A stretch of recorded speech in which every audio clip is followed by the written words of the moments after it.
apa namanya? Ini udah siapa?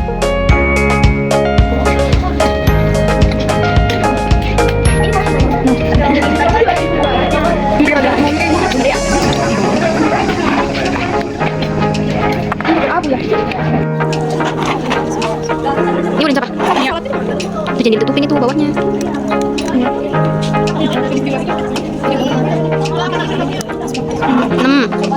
Tujuh. Yang belum apa? Yang belum apa? Glukosa udah belum itu? Kalau udah langsung ke yang satu lagi tuh.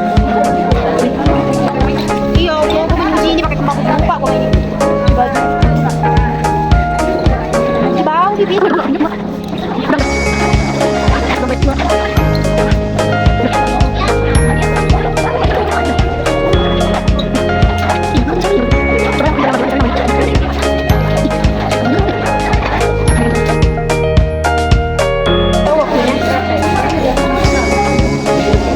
Yang belum apa? Yang belum apa? Glukos.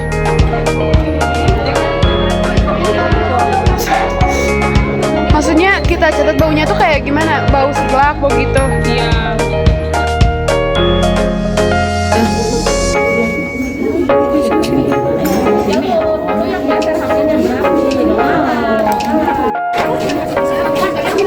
Kalau ya, itu lah ya.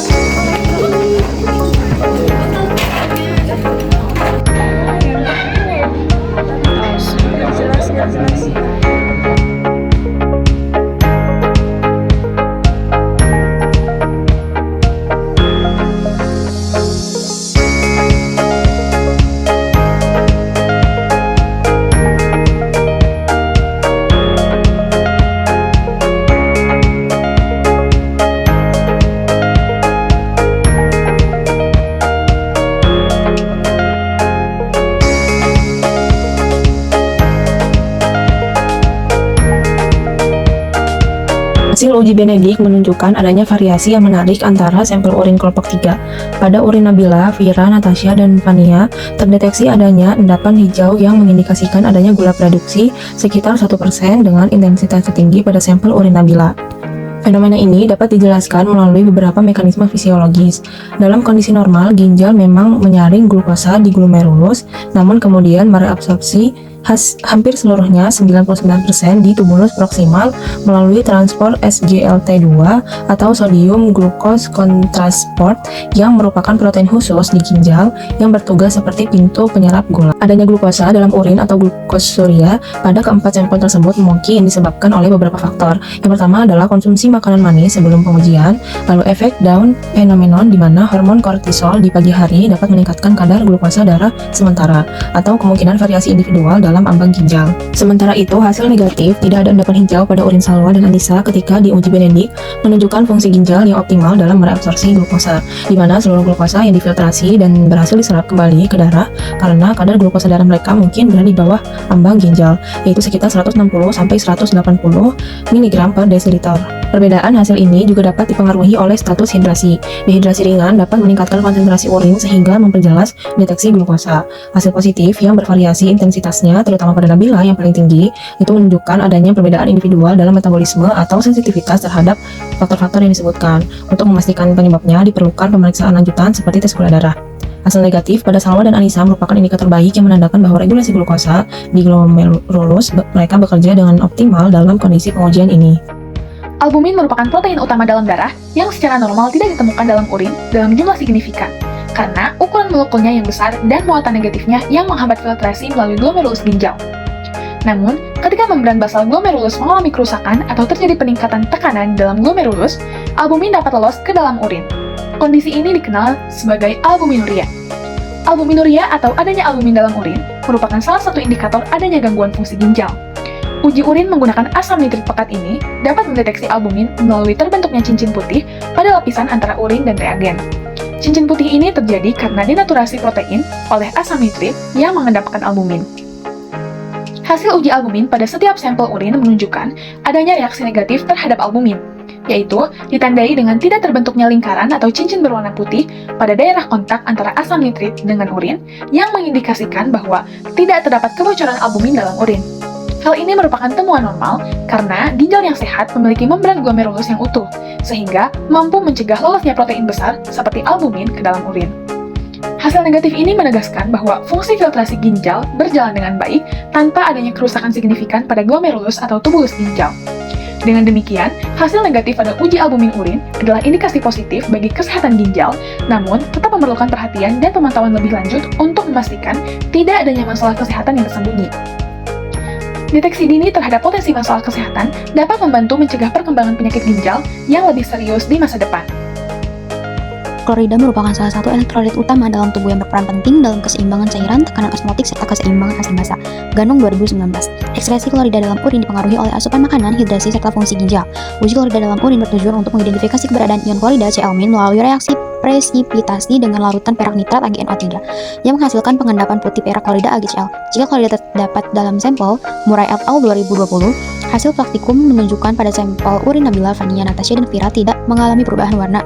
Meskipun terbentuk endapan putih, endapan ini menunjukkan bahwa ion klorida ada dalam urin meskipun dalam konsentrasi yang lebih rendah atau tidak cukup signifikan untuk menyebabkan perubahan warna. Meskipun ada konsentrasi klorida yang rendah pada sampel urin yang positif, ini menunjukkan bahwa ada keempat sampel menunjukkan endapan yang menunjukkan reaksi antara Ag+ dan Cl-, namun karena konsentrasi ion klorida yang lebih rendah, warna urin tidak berubah dengan jelas. Pola makannya rendah, tingkat hidrasi tubuh, dan perbedaan metabolisme klorida pada subjek dapat memengaruhi urin. Sebaliknya, sampel urin Salwa dan Anissa menunjukkan pembentukan endapan yang lebih jelas disertai dengan perubahan warna pada urin.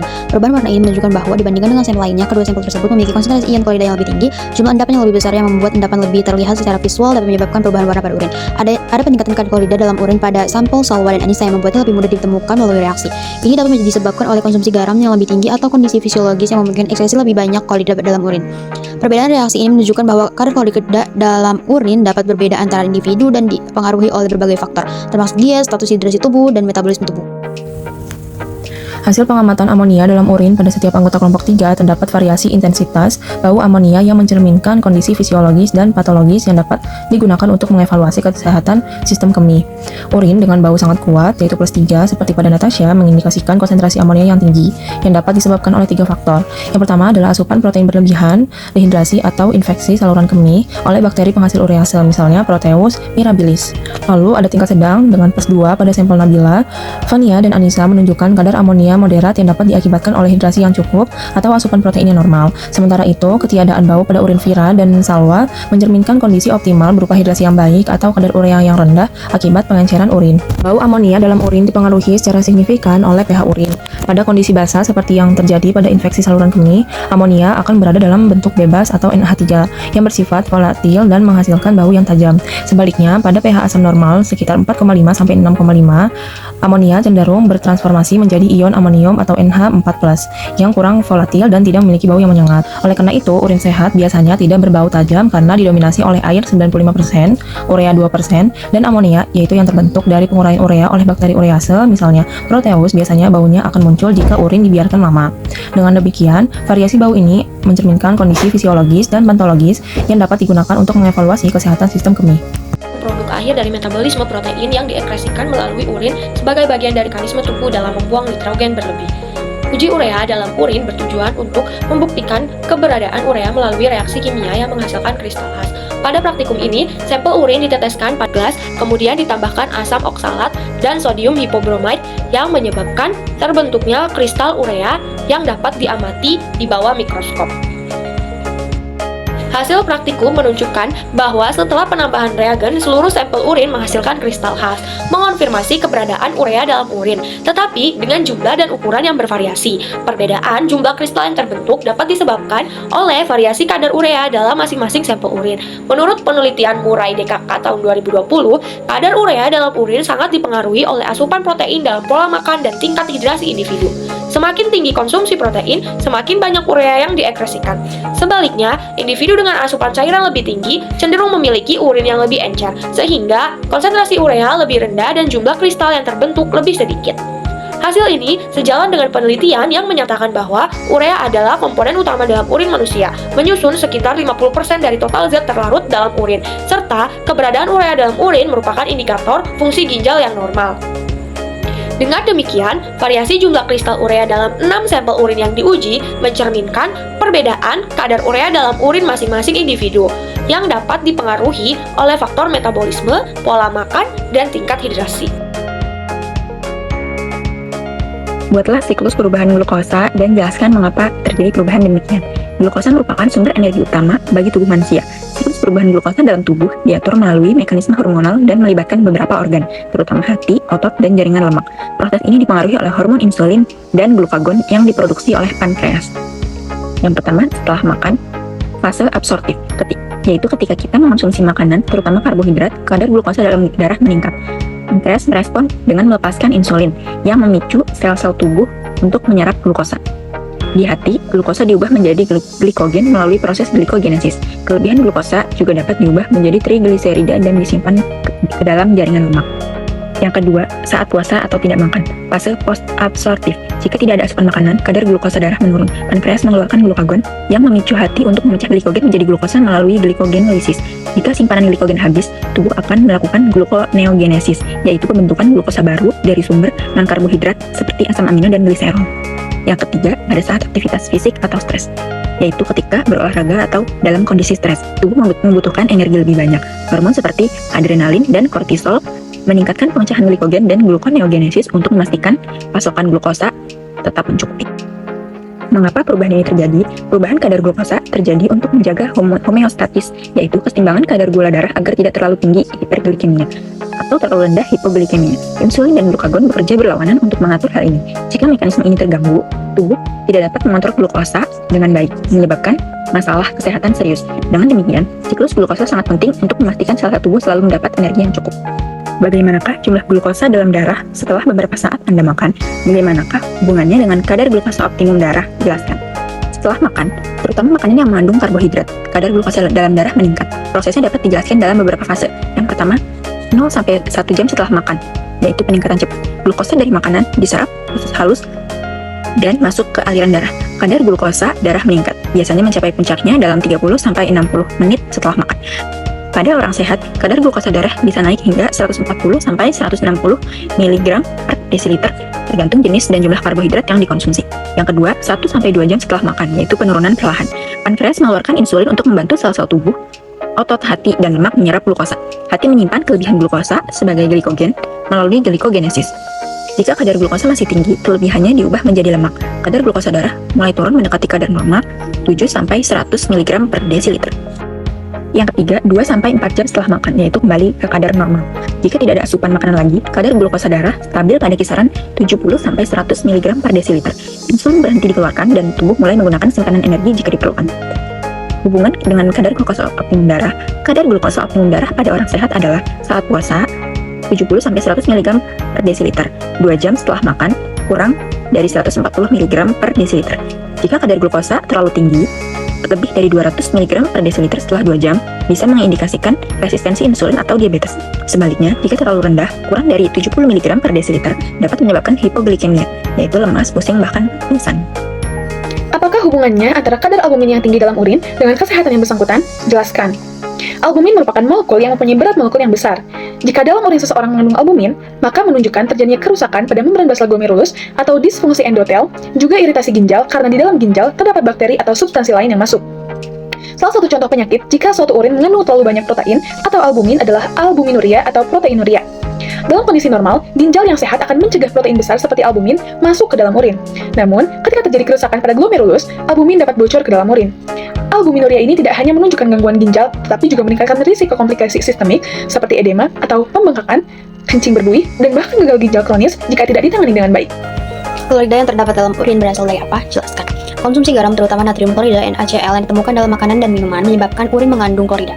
Konsumsi garam menyebabkan tubuh menyerap ion natrium Na+ dan klorida C-almin ke dalam aliran darah. Ketika darah melewati ginjal, klorida disaring dari darah ke nefron, urin penyaring ginjal, dan kemudian beredar ke dalam tubuh, membantu menjaga keseimbangan elektrolit dan osmosis serta mengatur tekanan darah dan volume cairan tubuh. Sebagian besar klorida ini diserap kembali ke dalam darah, tetapi sebagian lainnya keluar dari tubuh melalui urin. Ginjal mengeluarkan klorida ini sesuai dengan kebutuhan tubuh, menjaga keseimbangan elektrolit. Ini adalah alasan mengapa klorida dapat ditemukan dalam urin. Apakah klorida selalu terdapat dalam urin? Karena klorida adalah salah satu elektrolit yang selalu ada dalam tubuh dan memainkan peran penting dalam menjaga keseimbangan cairan dan elektrolit tubuh. Konsumsi klorida berasal dari konsumsi garam NaCl yang ditemukan dalam makanan dan minuman dan kemudian diserap oleh tubuh. Setelah diserap, klorida beredar ke dalam darah dan ginjal bertugas menyaringnya. Sebagian besar klorida yang masuk ke tubuh difiltrasi oleh ginjal, sebagian diserap kembali, dan sisanya diekspresikan melalui urin. Namun, jumlah klorida yang diekspresikan bergantung pada keseimbangan elektrolit tubuh dan kebutuhan tubuh untuk menjaga homeostatis. Jika tubuh membutuhkan lebih banyak klorida untuk keseimbangan cairan atau elektrolit, ginjal akan mengatur agar lebih sedikit klorida yang dikeluarkan. Sebaliknya, jika tubuh memiliki cukup atau lebih klorida, ginjal akan mengeluarkan lebih banyak klorida dalam urin. Jadi, meskipun jumlahnya dapat bervariasi, klorida selalu ada dalam urin karena proses filtrasi dan ekskresi ginjal.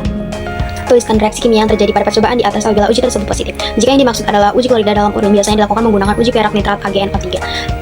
Jika ada ion klorida NaCl dalam urin, ion klorida ini akan bereaksi dengan larutan perak nitrat AgNO3, membentuk endapan putih yang disebut perak klorida AgCl yang tidak terlarut dalam air. Endapan putih ini menandakan bahwa uji klorida positif. Jadi, jika ada pembentukan endapan putih saat uji dilakukan, itu menunjukkan bahwa klorida Cl- ada dalam sampel urin tersebut. Berasal dan apakah amonia dalam urin tersebut? Amonia dalam urin berasal dari penguraian urea oleh enzim urease, baik yang dihasilkan oleh bakteri maupun yang ada secara alami. Urea sendiri merupakan hasil akhir metabolisme protein yang diproduksi di hati melalui siklus urea, lalu diekskresikan melalui urin. Ketika urin berada dalam kandung kemih atau wadah penyimpanan, bakteri seperti Proteus, Mirabilis, atau Klebsiella yang mungkin terdapat dalam saluran kemih mulai memecah urea menggunakan enzim urease. Proses ini menghasilkan amonia atau NH3 dan karbon dioksida atau CO2 sebagai hasil sampingnya. Semakin lama urin disimpan, terutama dalam kondisi hangat atau lingkungan basah, maka semakin banyak urea yang terurai dan semakin kuat bau amonia yang dihasilkan. Dengan demikian, amonia dalam urin tidak secara alami terdapat dalam urin segar, melainkan terbentuk melalui proses penguraian urea oleh aktivitas enzimatik atau bakteri. Enzim apa yang bekerja? Enzim yang bekerja dalam penguraian urea menjadi amonia dalam urin adalah enzim urease. Enzim ini secara spesifik mengkatalisis reaksi hidrolisis urea, memecah molekul urea menjadi 2 molekul amonia NH3 dan 1 molekul karbon dioksida CO2. Urea dihasilkan oleh berbagai jenis bakteri seperti Proteus mirabilis, Klebsiella pneumonia, dan beberapa spesies Staphylococcus yang sering ditemukan dalam saluran kemih. Selain berasal dari bakteri, urease juga dapat ditambahkan secara eksogen dalam percobaan laboratorium untuk mempercepat proses penguraian urea. Aktivitas enzim ini meningkat dalam kondisi basah dan suhu hangat, sehingga mempercepat pembentukan amonia yang menyebabkan urin berbau khas. Dengan demikian, enzim urease merupakan enzim kunci yang bertanggung jawab atas produksi amonia dalam urin. Jelaskan bagaimana terbentuknya urea di dalam tubuh. Urea adalah senyawa organik dengan rumus kimia CH14N2O yang dihasilkan sebagai produk akhir metabolisme nitrogen di dalam tubuh manusia. Proses pembentukan urea berlangsung di hati melalui siklus urea, di mana amonia yang bersifat toksik diubah menjadi urea yang lebih aman. Urea kemudian dialirkan melalui darah menuju ginjal untuk diekspresikan di dalam urin. Di dalam tubuh, urea berbentuk larut dalam cairan tubuh, memungkinkan transportasi dan ekskresi yang efisien. Pengukuran kadar urea dalam darah dan urin sering digunakan sebagai indikator fungsi hati dan ginjal. Bagaimanakah mekanisme pengeluaran urea dalam tubuh? Mekanisme pengeluaran urea dalam tubuh dimulai dengan pembentukan urea di hati melalui siklus urea. Proses ini mengubah amonia yang bersifat toksik hasil dari pemecahan asam amino menjadi urea yang lebih aman. Urea kemudian dilepaskan ke dalam darah dan diangkut ke ginjal melalui sistem peredaran darah. Di ginjal, urea difiltrasi oleh glomerulus dan sebagian besar tetap berada dalam cairan filtrat untuk dikeluarkan. Sementara, sebagian kecil dapat direabsorpsi oleh tubulus ginjal sesuai kebutuhan tubuh. Selanjutnya, urea bersama komponen lain membentuk urin yang disimpan di kandung kemih sebelum dikeluarkan melalui uretra. Proses ini berperan penting dalam menjaga keseimbangan metabolik dan menghilangkan nitrogen berlebih dari tubuh. Audio Jungle.